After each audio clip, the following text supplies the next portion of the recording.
I live in the south of the U.S. and even though we aren't really getting super cold temperatures right now, we are dropping below 40 some nights. So rather than try to keep up with my pepper plants this year, I'm going to overwinter them. So I'm going to actually do that today, and I'll show you one of them.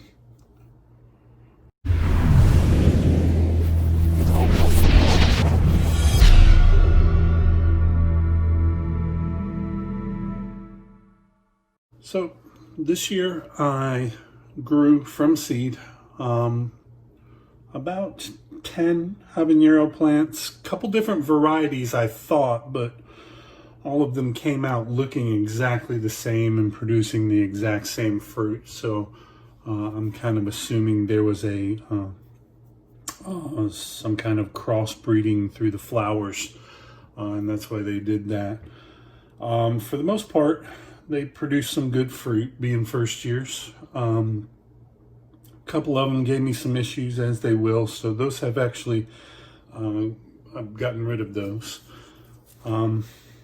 You know, still got some fruit on these, but to me it's not worth waiting around for these few fruits. But they produced enough for me to eat what I wanted.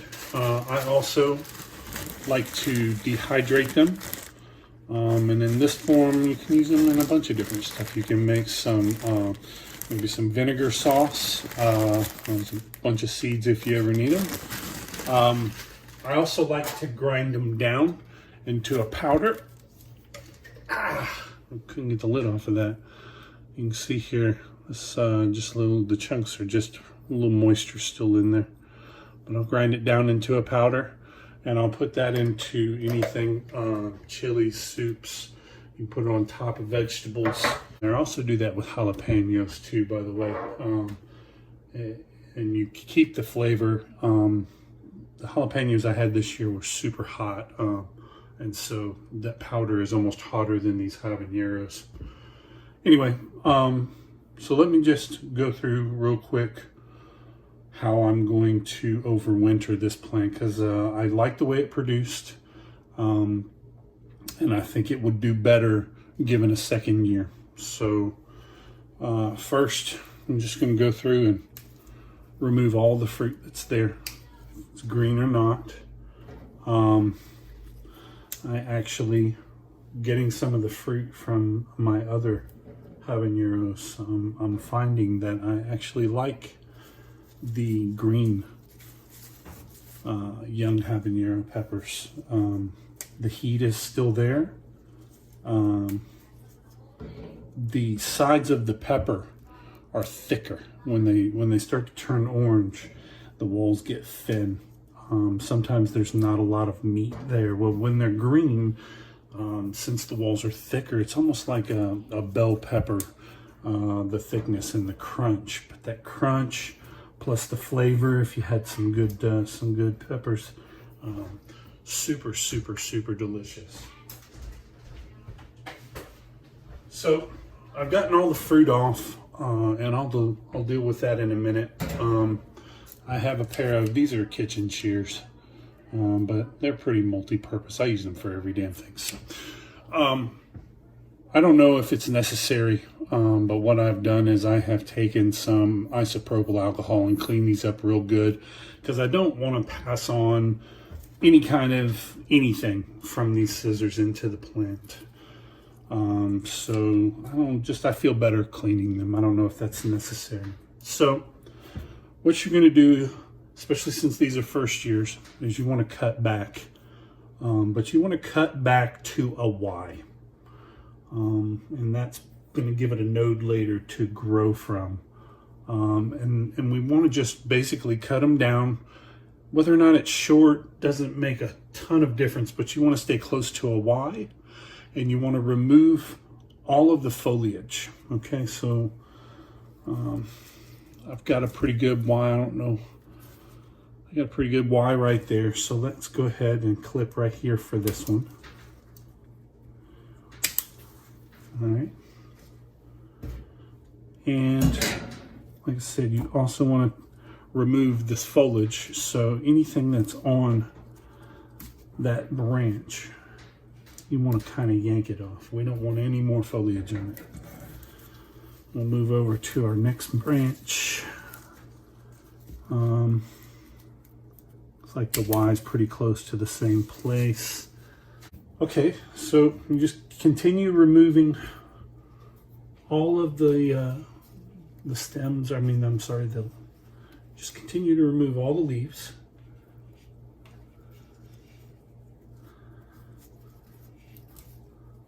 I did a little trimming on these earlier, but since they still had fruit, I let them go for probably another month.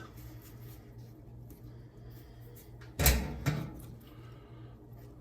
this one back here. This one actually looks pretty good. I'm going to keep that. And I know you're not getting a super good view from my camera.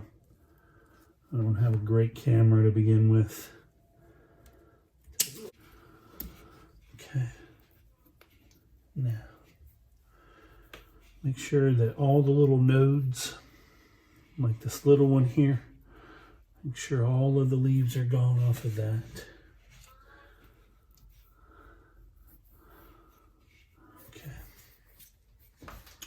All right, and you've got it trimmed back. It looks a little bare, but I'll tell you that next year he's gonna come back twice as strong. Let me show you the side here.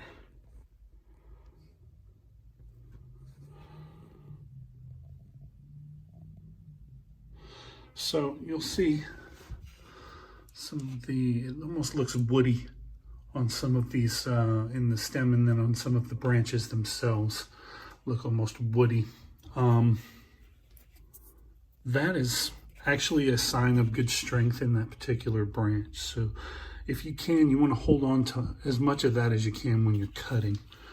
And you'll see he's a little short. So a lot of other people will tell you their way is to put some food in here, some nutrients,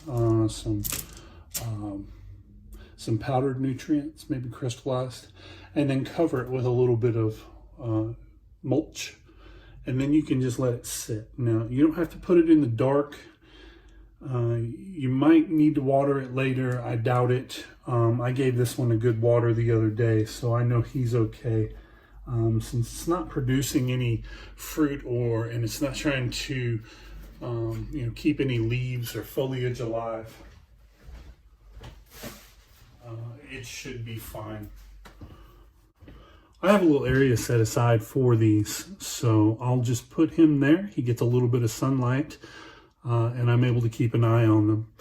One last step that I suggest is to spray this down completely, even the tops here I have rocks. If you have any kind of aggregate, you might want to spray that too with something like some good neem oil.